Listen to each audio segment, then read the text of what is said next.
Welcome back to Sawtooth Tactical. Right now, our country has the potential to go in two very different directions. We're coming up on an election year, and we have an incumbent who is probably the most anti-2A president that I've ever seen. Hopefully, he won't win this coming up election because he has done horrible things against gun rights.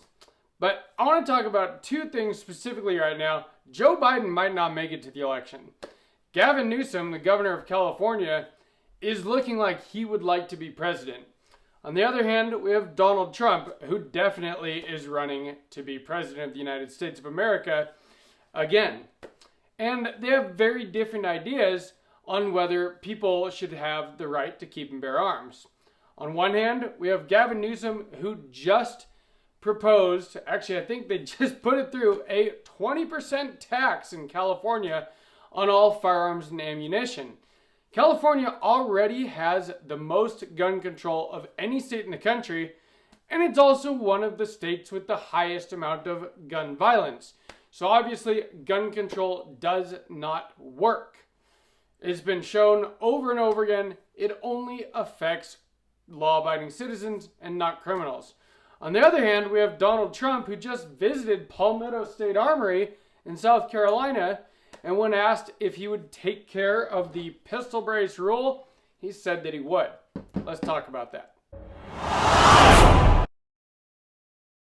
I'm inclined to believe that almost anybody would be better than Joe Biden when it comes to a president and gun rights.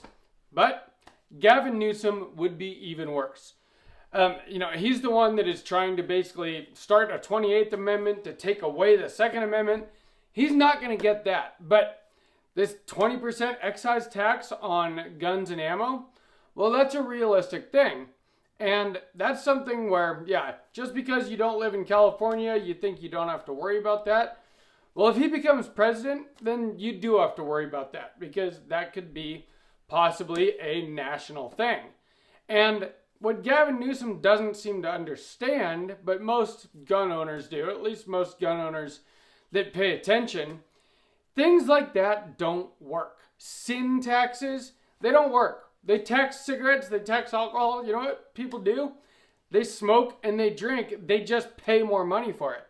And so when you tax the Second Amendment, when you tax the right to keep and bear arms, which the Supreme Court has already said that you cannot tax a right, but somehow they get away with it with things like the NFA and things like what Gavin Newsom is doing here.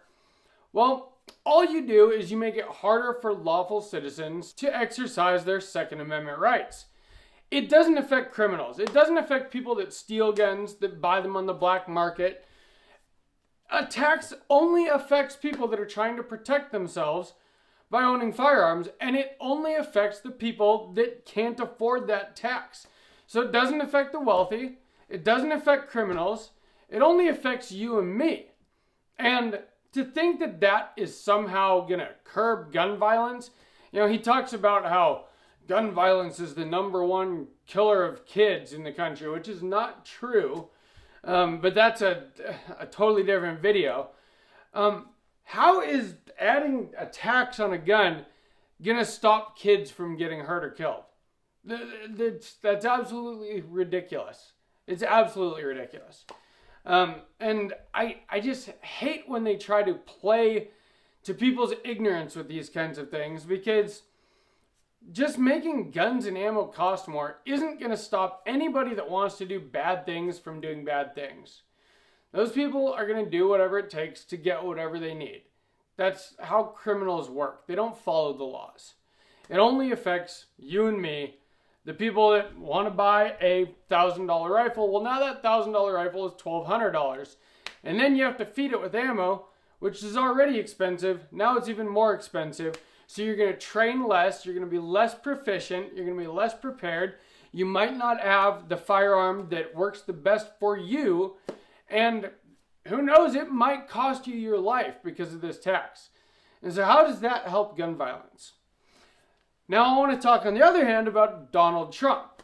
And I'm not trying to be I am being political in this video.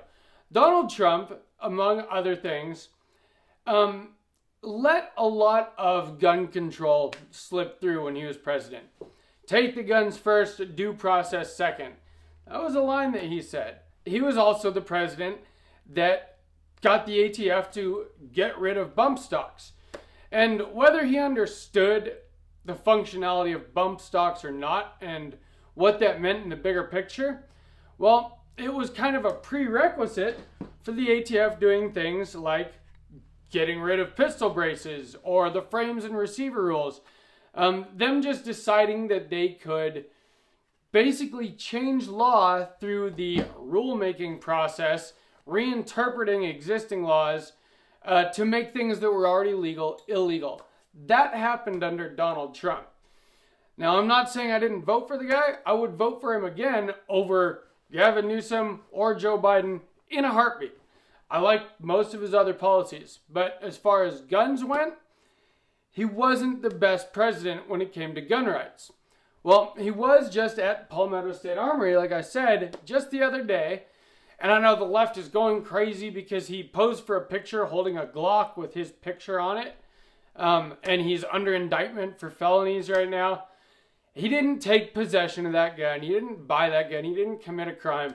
They just want to do anything they can to get Trump on something. It's ridiculous.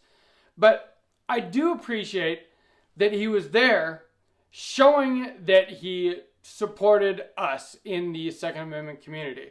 And the Second Amendment community should be the American community. The Second Amendment is just part of our Constitution. But, you know, the left wants it to look like that he is, you know, associating with the alt-right, with white supremacists, because only white supremacists have guns, right? My best friend is black, and he has a bunch of guns. We go shooting all the time. So I think that's kind of ridiculous. And he buys ammo and stuff from Palmetto State Armory. But Donald Trump was pressed when he was there about what he would do about the pistol brace rule. The guy that ran that store asked him, "Can I tell the American people that you will get rid of the pistol brace rule?" Donald Trump didn't know anything about it. So the guy explained it to him, and he did a very good job explaining it, that Joe Biden basically made 40 million people into felons by making something, a piece of plastic, illegal. And kudos to that guy. That was awesome. I'll have to look up his name and put it in the description. But I thought that was great. He used his opportunity with the president to get that out of him. Now the problem is the president said, "Yes, I'll take care of that issue." Well, a little bit later on, before he was leaving, the same guy asked him about it again, and he said, "Oh yeah, we'll take care of all of the issues." And he started talking about the border and other things. So I'm sure that he has a lot of other priorities on his mind besides just pistol braces. Hopefully this video doesn't seem like I'm rambling along too much, but my point is this. It is very, very important that you go out and vote. And whether you believe that Donald Trump is going to get rid of the pistol brace rule or that he's a pro-2A president, he's definitely a lot less anti-2A than the candidates on the Democrat side. Liberals want to disarm all of us, and we need to do everything that we can to get them out of office and keep them out of office. And that is the point of this video. There is one side, whether you want to admit it or not, that is very, very anti-2A, anti-gun, anti-Second Amendment, anti-being able to protect yourself, and they seem to be pro-criminal for some reason. So make sure that you get out there and you vote. This election is very, very important. If you enjoyed this video, please like it. Please share it. Please leave me a comment. Let me know if you agree with me or not. It's totally okay to not agree with me. These are just my thoughts today on this matter. Normally Friday would have been a build series video, but I'm getting the barrel, the muzzle device pinned and welded, and it wasn't quite ready in time to make this video. So I decided to make this video. So let me know what you guys think. And from Sawtooth Tactical, stay strapped or get clapped.